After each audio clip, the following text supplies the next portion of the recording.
hak pakai itu akan berubah menjadi hak milik. Assalamualaikum warahmatullahi wabarakatuh. Kembali lagi di channel Nurfaiza bersama saya Bu Wiwi. Dari beberapa video sebelumnya, saya banyak membaca komentar-komentar tentang harga lahan transmigrasi, terus kemudian ada nggak lahan transmigran yang dijual, kemudian berapa harganya di sana, bisa nggak disewa atau bagi hasil dan lain sebagainya. Itu membuat saya ingin membuat konten tentang jual beli lahan transmigrasi.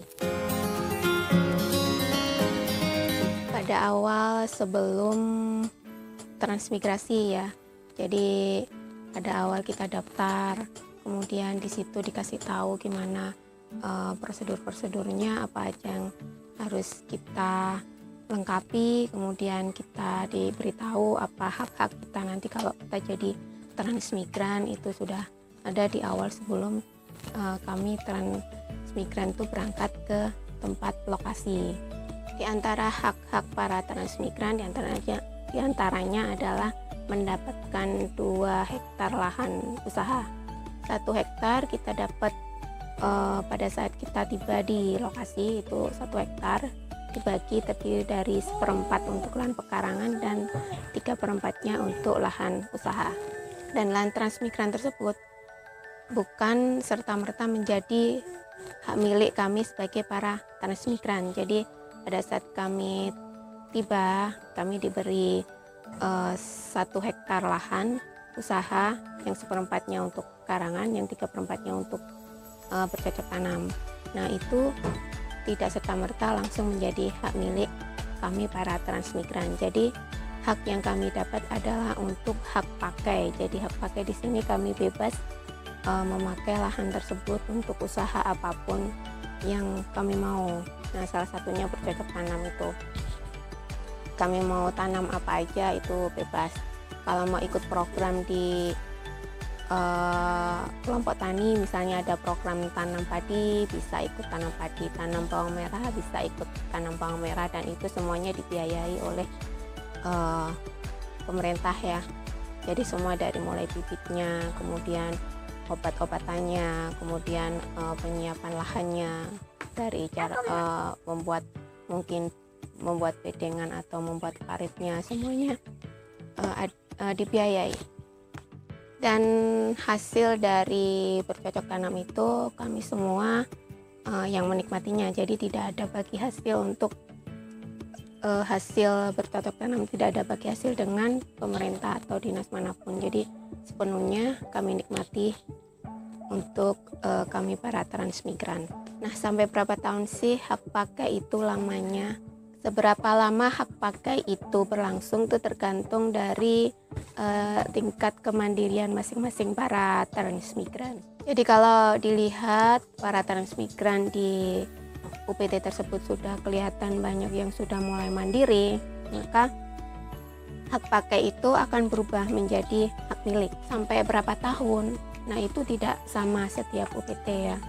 Kita ngelihatnya bukan per orang gitu, tapi per UPT. Jadi dilihat rata-ratanya, misalnya sudah banyak yang sudah siap untuk mandiri, sudah bisa dilepas ya, sudah bisa perekonomian sudah bisa berjalan, di situ baru kita dapatkan hak milik pada lahan transmigran tersebut. Nah, untuk UPT tempat saya tinggal itu lamanya 5 tahun ya. 5 tahun itu dihitung dari penempatan pertama, jadi bukan penempatan kedua. Jadi 5 tahunnya dihitung dari penempatan pertama.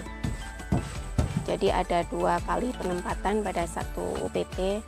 Seperti SP5 ini ada 2 kali penempatan, makanya ada yang tinggal di jalur lama, jalur baru. Nah, rata-rata yang tinggal di jalur lama tempat saya itu ada penempatan yang pertama, kemudian baru penempatan kedua tinggal di jalur baru. Seperti saya adalah penempatan yang kedua. Jadi setelah kita dapatkan hak milik ya, jadi sebelum dapat hak milik itu menjadi hak pakai, itu jadi untuk dijual itu tidak mungkin ya, karena itu adalah hak pakai. Kita tidak punya hak milik, ngapain kita menjual lahan kita gitu ya. Lahan kami jual itu berdasarkan apa gitu, yang beli juga berdasarkan apa, karena kami tidak punya hak untuk memiliki lahan di lokasi transmigrasi. Nah, setelah 5 tahun lamanya itu setiap UPT itu tidak sama. Kalau di tempat saya 5 tahun ya. Kalau kayak di SP3 kalau nggak salah itu 3 tahun sudah jadi hak milik. Ya itu tergantung Dinas Transmigrasi melihat UPT tersebut sudah bisa dilepas apa belum. Kalau sudah bisa dilepas, bisa mandiri kira-kira ya, maka akan diberikan sertifikat untuk menjadi hak milik pada lahan tersebut. Tapi setelah mendapatkan hak milik itu tidak serta-merta kita bisa menjual begitu aja ya. Kalau misalnya untuk menjual lahan gitu tidak bisa, karena di situ ada stempelnya ya. Baru bisa 10 tahun lamanya baru bisa dibalik namakan gitu ya. Jadi kalau misalnya dijual, namanya diganti, hak miliknya itu baru bisa kita jangka waktunya 10 tahun. Nah, ini salah satu sertifikat ya milik kami. Jadi untuk lokasi transmigrasi. Nah, ini nama ayah di sini. Ini ada Desa Salimbatu. Kemudian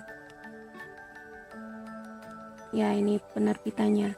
Nah, di sini ada di stempel ya, ini stempel dalam jangka waktu 10 tahun sejak tanggal pendaftaran, maka tanpa izin khusus dari Bupati, gulungan tanah hak milik yang diberikan dalam rangka transmigrasi dilarang untuk dialihkan, dijual, dihibahkan, tukar menukar atau perbuatan hukum lainnya yang langsung atau tidak langsung bermaksud untuk memindahkan hak milik. Ini tidak boleh ya, dilarang. Kemudian mengadakan pembicaraan tanah hak milik juga dilarang. Jadi ini sampai 10 tahun, dan ini penerbitannya 2017. Jadi kalau 10 tahun berarti sampai 2027. Oke, itu tadi penjelasan tentang seputar jual beli lahan transmigrasi ya, dimana jual beli lahan transmigrasi sebenarnya masih belum diperbolehkan ya, karena ada aturan-aturan tertentu khusus untuk lahan transmigrasi. Jadi bagi teman-teman yang ingin mencari lahan transmigrasi, nah itu resikonya nanti, karena itu masih dilarang, nah resiko-resiko di kemudian hari itu menjadi resiko teman-teman sendiri. Oke, cukup sekian video dari kami tentang jual beli lahan transmigrasi. Mungkin dari video ini bisa menjawab rasa penasaran teman-teman semua. Jika ada pertanyaan silahkan tulis di kolom komentar. Sampai jumpa di video selanjutnya. Terima kasih. Wassalamualaikum warahmatullahi wabarakatuh. Dadah.